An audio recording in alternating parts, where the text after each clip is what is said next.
Praise the Lord. ஆண்டவர் இரட்சகருமாகிய இயேசு கிறிஸ்துவின் நாமத்திலே உங்களை வாழ்த்துகிறேன். சந்தோஷமா இருக்கிறீங்களா?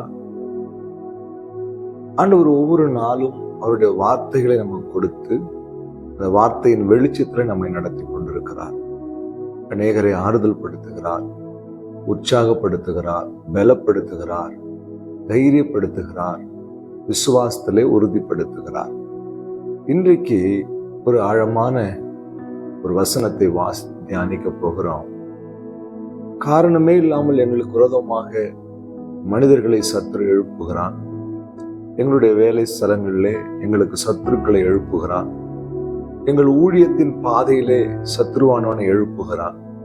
எங்களுக்கு விரோதமாய் மனிதர்களை எழுப்புகிறான், போராட்டங்களை கொண்டு வருகிறான். எங்களோடு கூட எப்போதும் போராடி கொண்டிருக்கிறான். நாங்கள் என்ன செய்வது என்று சொல்லி ஒரு உள்ளத்தில் எப்போதும் ஒரு கேள்வி உண்டு. இன்றைக்கு ஒரு வார்த்தையின் மூலமாய் ஆவியானவர் நம்மோடு பேச போகிறார். யாத்திராகம் 23ஆம் அதிகாரம் 22ஆம் வசனத்தை வாசித்து ஜெபிக்க போகிறோம். நீ அவர் வாக்கை நன்றாய் கேட்டு நான் சொல்வதையெல்லாம் செய்வாயாகில் நான் உன் சத்துருக்களுக்கு சத்ருவாயும் உன் விரோதிகளுக்கு விரோதியாயும் இருப்பேன். உன் சத்துருக்களுக்கு நான் சத்ருவாய் இருப்பேன், உன்னை விரோதிக்கிறவர்களுக்கு நான் விரோதியாய் இருப்பேன். ஆண்டவர் நம்மை பார்த்து சொல்லுகிற ஒரு வார்த்தை. அதற்கு நீங்களும் நானும் என்ன செய்ய வேண்டும்? என் வார்த்தை கேட்டு எனக்கு கீழ்ப்படிந்து நடப்பாயானால், நான் சொல்வதையெல்லாம் செய்வாயானால், ஆண்டவருடைய வார்த்தைக்கு கீழ்ப்படிந்து அந்த வார்த்தையின்படி வாழ்வதற்கு நம்மை ஒப்பு கொடுக்கும் பொழுது என்ன நடக்குதா? நமக்கு எதிராக எழும்புகிற சத்துருக்களுக்கு அவரே சத்ருவாக மாறுகிறார்.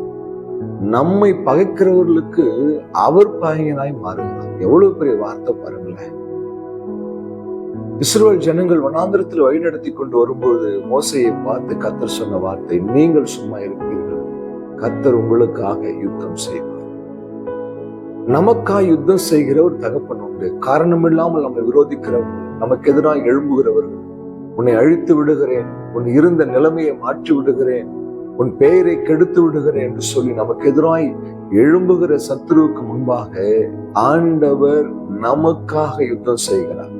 உன் சத்துருவுக்கு முன்பாக நான் சத்துருவாய் நிற்பேன், உன்னை விரோதிக்கிறதுக்கு முன்பாக நான் விரோதியாய் நிற்பேன். ஒன்றே ஒன்று செய்ய வேண்டும். அவருடைய வார்த்தைக்கு கீழ்ப்படிந்து ஒரு வாக்கை கேட்டு அதன்படி அந்த வசனத்தின்படி வார்த்தையின்படி வாழ்வதற்கு நம்மை ஒப்பு கொடுக்கும் பொழுது ஆண்டவர் நம்மை அப்படியே நடத்தி செல்கிறவராய் இருக்கிறார். ஒருவேளை உங்களுக்கு எதிராக மனிதர்கள் எழும்பியிருக்கிறார்கள், அதிகாரிகள் எழும்பியிருக்கிறார்களா, உலகத்துல காணப்படுகிற எத்தனையோ காரியங்கள் நமக்கு எதிராக எழும்பியிருக்கிறதா? கலங்காதிருங்கள். கர்த்தர் நம் விரோதிகளுக்கு விரோதமாய் அவர் எழும்புவார், நம்மை பயக்கிறதுக்கு விரோதமாய் அவர் எழும்புவார்.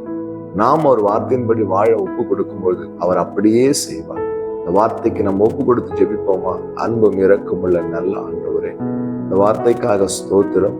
இந்த வார்த்தையின்படி அதை கேட்கிற ஒவ்வொருவரையும் நடத்தும். எங்களுக்கு விரோதமாய் எழும்புகிற சத்துருவுக்கு விரோதமாய் நீர் எழும்புகிறதுக்காக நன்றி. இந்த கரத்தில் ஒப்பு கொடுக்கிறோம், தாழ்த்துகிறோம்.